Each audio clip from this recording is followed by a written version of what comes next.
看香港，香港在这方面做得最好，是吧？人走人道嘛，车走车道嘛，是吧？这个最基本的嘛。你要绝望汽车开绝望，你要打方向灯嘛，他不打的。哎呀，一上街就是警察，这些都是没读经典啊，所以你们的责任大得很，要从1岁的小朋友，我们看至少要到50岁的人，50岁以上的啊，懂得一点点规矩。我们在大陆的啊，1到15岁的通通要读经典，所以你们任务很重啊，所以大家的责任很大，要读啊。第9呢，节俭的习惯。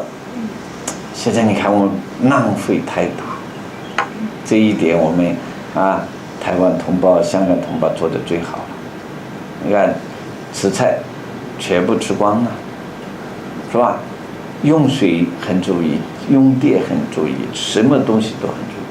资源没有了，现在已经把我们祖孙的后面3代4代的东西用光了，你们都不知道啊。所以我们不节约啊。所以我们就是教他一个节节习惯，也是我们国家现在讲的能源节约型、环境友好型。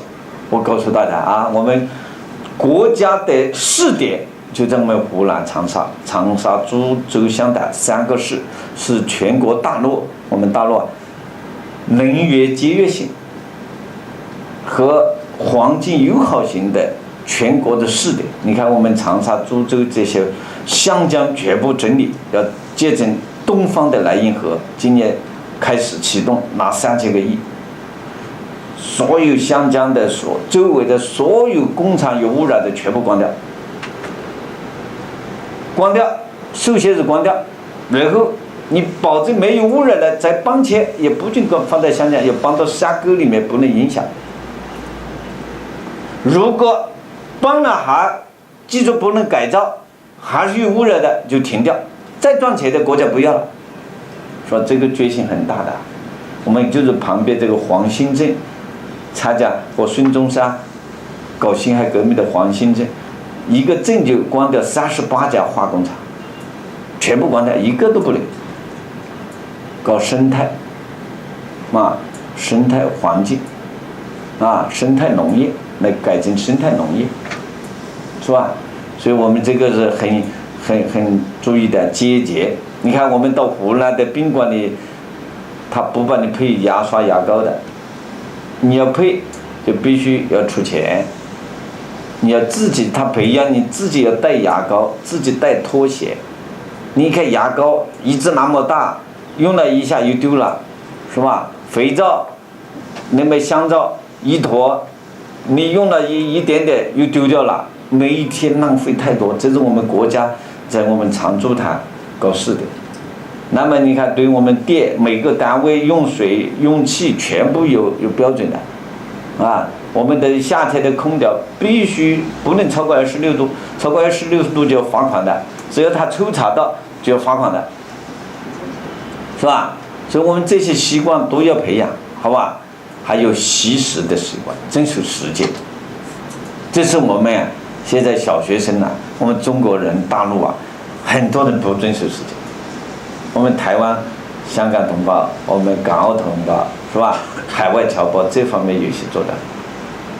你看我们最不守时间就是我们领导，是吧？我们领导最不守时间。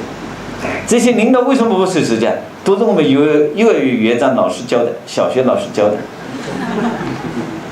我就发现这个问题，领导为什么不遵守时间？就是幼儿园小学没培养，所以我们经典老师一定要培养，好吧？10大习惯，至于怎么培养，我们这一次不是我们这一次的任务，是吧？这一次我们已经把这个了解，你回去可以开始做，好吧？这10大习惯你们自己探索，到时候我的东西一出来，你们一培训，你们就更加好，好吧？现在我们又有一些做得很好了。最后一讲，中华传统文化经典教育人格塑造篇，人格塑造，就说我们不单要教学生读经典，培养习惯，还要塑造他怎么做人。人格就做人的基本品格叫做人格。为什么要训练人格？那么我就这里有3个要求，一个是要培养人才的要求，一个是改变我们现在儿童的品德教育的问题，是吧？来探索我们少年儿童思想品德教育的一些一个新模式、新机制。这里我就重点介绍一下10大人格。我们在经典教育中、读经典中，这10种人格必须要进行的，要培养的，是吧？那10大人格的仁爱，仁爱这里面我把孝道都放在这里嘛。仁爱你孝道是根本，是吧？孝道是根本。第2是诚信，第3是谦恭，第4是宽容，第5是合作。我们现在合作精神很差。团结就是中国人，就是台湾博洋先生写的《丑陋的中国人》，就爱搞窝里斗。我们现在全国搞经典也有一些经典也不经典，搞经典不经典，个人搞个人的，合作精神最差。大家不好像把力量凝聚起来，是吧？所以我们一直在做这个工作，把大家力量团结起来。不要你搞一套我搞一个，大家都想当老大，是吧？这中国人就这个坏毛病，是吧？大家应该联合起来，人个个都是老大，是吧？所以把这个道理要搞清楚。合作精神。第6，负责。你看现在我们做什么人做什么事都不敢负责任。这些品德一定要从小读经典，边读经典边培养。经典里面都有，我们都要挖掘经典教材，要培养这种责任感。第7个勤奋。勤奋。所以我们这一次湖南搞湖南精神，湖南人精神摆在第1位的就是负责，第2是勤奋。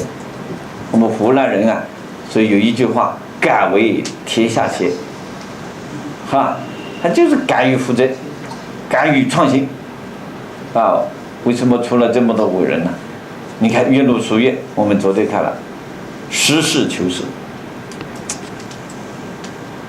那个教学，那个教室，岳麓书院那个大教室，学校的那个教室的牌匾，最大牌匾4个字：实事求是。毛主席就是在岳麓书院住的时候，毛主席的